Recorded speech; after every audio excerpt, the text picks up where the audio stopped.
Olá, eu sou a Luana Luna, seja muito bem-vindo. Esse vídeo está um pouquinho diferente, eu estou aparecendo. É um prazer estar aqui falando para vocês, aparecendo aqui nos vídeos, atendendo a pedidos, né, que já teve quem me pedisse, nossa, mas você não aparece, tudo bem. Eu realmente prefiro gravar arquivos em áudio, mas estou aqui aparecendo. Hoje a gente vai falar de um tema super importante no jornalismo, que são as teorias do jornalismo. A gente vai debater as principais teorias, que são a teoria do espelho, a teoria do gatekeeper, a teoria organizacional, a teoria do agendamento ou agenda setting, a teoria da espiral do silêncio e a teoria do newsmaking. Bom, eu espero que vocês gostem. Mas antes da gente começar, eu vou te pedir para você deixar o seu like e se inscrever no canal. Dito isso, roda a vinheta!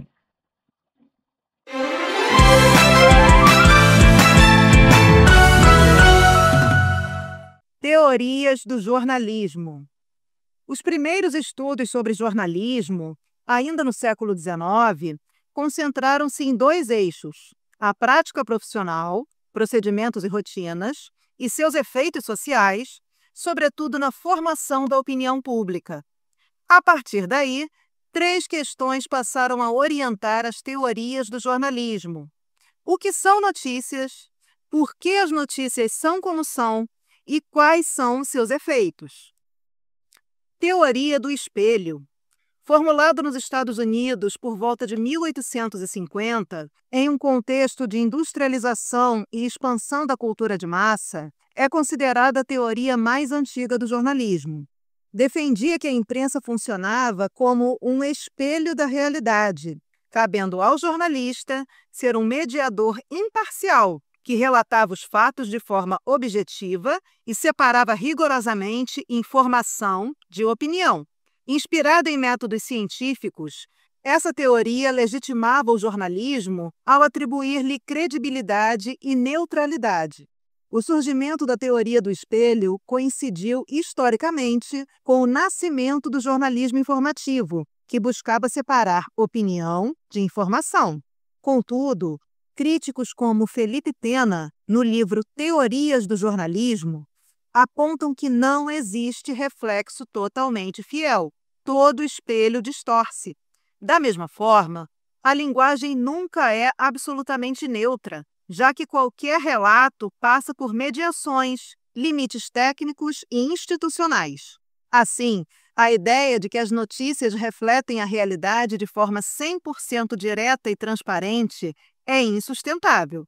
De qualquer forma, a teoria do espelho foi a primeira metodologia que tentou compreender por que as notícias são como são, ainda no século XIX. Teoria do gatekeeper. Criada pelo psicólogo Kurt Lewin em 1947 e aplicada ao jornalismo por David Manning White em 1950, essa teoria analisa o processo de seleção das notícias. O termo gate significa portão, seria o filtro, o que bloqueia, e gatekeeper refere-se àquele que decide o que pode passar ou ser bloqueado. No jornalismo, esse papel é exercido pelos editores e jornalistas, que escolhem quais acontecimentos se transformarão em notícia. Segundo essa perspectiva, a construção da notícia é marcada por filtros e juízos de valor, tornando o processo inevitavelmente subjetivo e tendencioso. Estudos posteriores, entretanto, indicaram que as decisões do gatekeeper são menos fruto de escolhas pessoais e mais influenciadas por fatores profissionais e organizacionais, como as rotinas de produção, a necessidade de eficiência e a velocidade da informação. Teoria organizacional. A teoria organizacional do jornalismo surge em 1955 com o sociólogo Warren Brad, que estuda as relações de trabalho e de controle dentro das redações. Essa teoria mostra que o jornalista está subordinado à empresa em que ele trabalha, porque as normas internas e a linha editorial do veículo se sobrepõem aos seus valores pessoais. Aqui, a notícia não é vista apenas como fruto da escolha individual do repórter, mas como um produto inserido no mercado. A estrutura organizacional é quem determina desde a seleção até o enquadramento dos fatos. E, por isso, é raro encontrar jornalistas que se afastam da política editorial da empresa. Outro ponto importante é o tempo de produção. Quanto mais próximo do deadline, maior é a pressão da organização, e isso muitas vezes compromete a profundidade ou a quantidade de dados de uma matéria. Em outras palavras, o trabalho do jornalista depende diretamente das condições impostas pela empresa. O fator econômico também é decisivo. O jornalismo é tratado como um negócio que busca o lucro. E, nesse modelo, o setor mais importante de uma empresa jornalística é o comercial, responsável por captar anúncios. A publicidade interfere no conteúdo. No jornal impresso, o espaço do anúncio é reservado antes da notícia. Já na televisão, as reportagens que garantem maior audiência são priorizadas, pois mais público significa mais receita publicitária. Diante disso, a autonomia do jornalista é limitada. Ela só existe se estiver de acordo com os princípios e normas da empresa. Em última instância, a linha editorial do veículo de comunicação prevalece sobre as crenças individuais, reforçando a dependência do repórter em relação à organização. Teoria do agendamento ou agenda setting. A teoria do agendamento, também chamada de agenda setting, surgiu nos anos 1970 com o pesquisador Maxwell McCombs. Ela mostra a relação entre a produção de notícias e a formação da opinião pública. A ideia central é de que o público tende a dar mais importância aos assuntos que recebem maior espaço na mídia. Em outras palavras, os meios de comunicação acabam definindo sobre o que falamos, lemos e ouvimos. Segundo essa teoria, as pessoas incluem ou excluem de seus próprios conhecimentos aquilo que a mídia escolhe repercutir. Com isso, os veículos de comunicação ajudam a estruturar a imagem da realidade social, influenciam a formação de opiniões e até de novas crenças. Mas é importante destacar: essa influência não significa que a mídia busca persuadir diretamente. Ela acontece como resultado da forma de organização das empresas jornalísticas, que seguem sua cultura interna e seus critérios de noticiabilidade, ou seja, a sua linha editorial. O agendamento mostra, ainda, que tendemos a considerar mais importantes os temas que aparecem na imprensa, o que faz com que a mídia agende nossas conversas do dia a dia. Nesse processo, ela funciona como uma ponte entre os acontecimentos do mundo e as imagens que construímos deles em nossa mente, atuando como uma modeladora do conhecimento.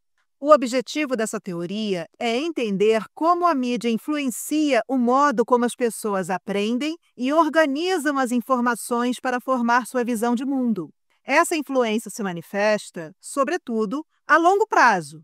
Ajuda a estruturar a imagem da realidade social, reorganiza elementos dessa imagem, cria novas opiniões e crenças e dialoga diretamente com a cultura. Teoria da espiral do silêncio. A teoria da espiral do silêncio foi proposta em 1972 pela psicóloga e cientista política Elizabeth Noelle Neumann.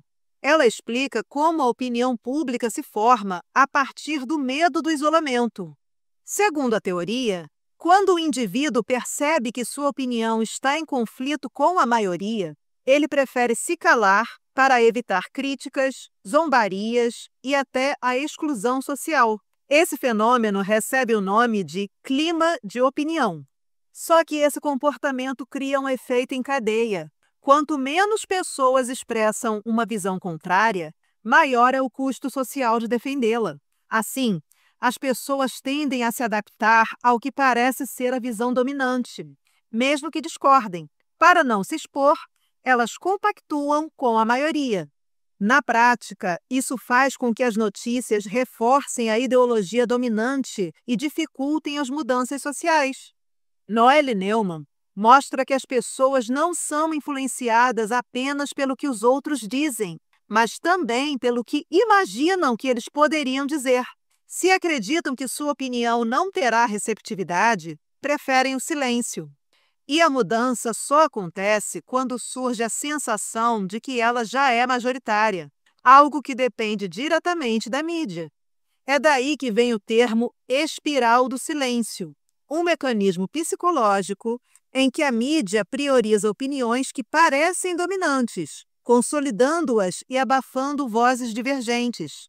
Nesse processo, uma minoria privilegiada, como instituições e classes dominantes, tem acesso facilitado aos veículos de comunicação. Suas opiniões passam a soar como consensuais, enquanto a maioria silenciosa permanece invisível. Segundo o pesquisador Felipe Pena, 3 mecanismos explicam essa força da mídia: a acumulação, o excesso de exposição de certos temas, consonância, que é a forma semelhante como as notícias são produzidas, e a ubiquidade, que é a presença constante da mídia em todos os lugares. Juntos, esses mecanismos ampliam a influência dos meios de comunicação, consolidam valores da classe dominante e moldam a nossa percepção da realidade. Teoria do newsmaking. A teoria do newsmaking é defendida por autores como Mauro Wolff e Nelson Traquina. Entende a notícia como resultado de uma prática industrial. A notícia é uma construção social da realidade. Segundo a socióloga Gaia Tuckman, essa teoria se apoia em 3 pontos principais: a cultura profissional do jornalista, a organização do seu trabalho e a ordenação dos processos produtivos.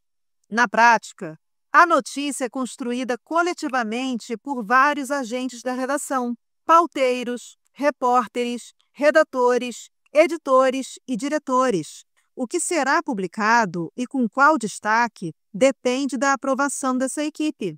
De acordo com Felipe Pena, o newsmaking parte do paradigma da construção social da realidade. Isso significa que a imprensa não reflete a realidade, mas ajuda a construir a realidade baseada em critérios jornalísticos, como noticiabilidade, valor notícia, rotinas de produção, organização interna e estratégias de audiência.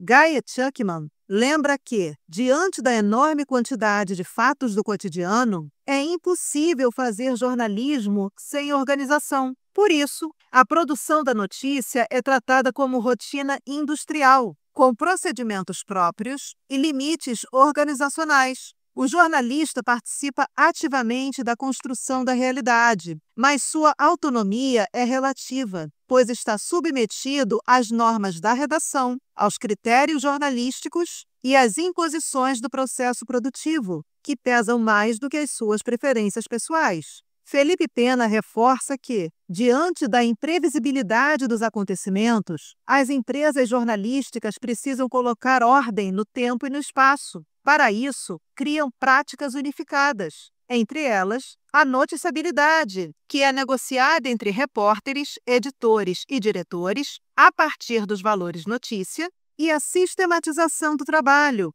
como, por exemplo, a divisão das matérias em editorias: política, economia, esportes, cultura e assim por diante. Mas é importante destacar: as práticas jornalísticas não são rígidas nem imutáveis. O processo de produção das notícias é interativo, depende das rotinas da redação, das iniciativas dos jornalistas e das demandas da sociedade. Bom, essas foram as principais teorias do jornalismo. Como eu disse no início, são teorias que buscam responder o que são notícias, por que as notícias são como são, quais são os efeitos das notícias. Existem outras teorias do jornalismo. Para um estudo mais detalhado, eu recomendo a leitura do livro Teorias do Jornalismo, de Felipe Pena, e eu vou deixar na descrição a referência bibliográfica das fontes que eu consultei para fazer esse vídeo. Agora, para a gente finalizar e fixar o conteúdo, resumindo cada teoria numa única frase. Teoria do espelho. As notícias são um reflexo exato da sociedade. Teoria do gatekeeper. As notícias publicadas são resultados do filtro e da escolha do jornalista. Teoria organizacional. As notícias publicadas são subordinadas à linha editorial dos veículos de imprensa. Teoria do agendamento. As notícias determinam o nosso pensamento e formam a opinião pública. Teoria da espiral do silêncio. Quem discorda das opiniões da maioria silencia, e as notícias reproduzem os valores das classes dominantes. Teoria do newsmaking. A notícia é uma construção social da realidade, produzida sob critérios jornalísticos. Bom, pessoal, essa foi a nossa análise. Eu espero ter conseguido sintetizar as teorias do jornalismo, quer dizer, as principais teorias do jornalismo. Eu falei de uma forma bem resumida, que é para o nosso vídeo não ficar muito longo, tá bom? Mas é um tema muito importante para os estudantes dessa área. E é super importante também que você interaja comigo nos comentários, que você me fale sugestões de temas que você gostaria de ver aqui no nosso canal. Esse canal aqui ele é voltado para estudantes de jornalismo e me deixaria muito feliz que você interagisse aqui nos comentários. E é isso. Então, são teorias que é importante a gente estudar. O jornalismo ele tem um lado prático, lógico, ele é voltado para a sociedade, para informar a sociedade, mas a gente precisa, sim, de uma boa base teórica para fazer um trabalho sério, ético e correto. E, se você gostou, deixe seu like, se inscreve no canal, tá bom? Tem outros temas, vou aproveitar para falar também. Tem outros temas muito importantes para a faculdade de jornalismo. Tem vídeo que eu falo sobre fontes aqui no canal. Tem um vídeo, o último vídeo foi do filme O Quarto Poder, em que eu falo do filme, Quarto Poder, lógico, mas eu também falo de objetividade e imparcialidade no jornalismo, que é super importante o futuro jornalista entender essas duas coisas. E acompanhe aqui os nossos vídeos, interaja, deixa o like, faça seus comentários, tá bom? E é isso. Até o próximo vídeo. Agora sim, até o próximo vídeo. Um grande abraço. Tchau, tchau.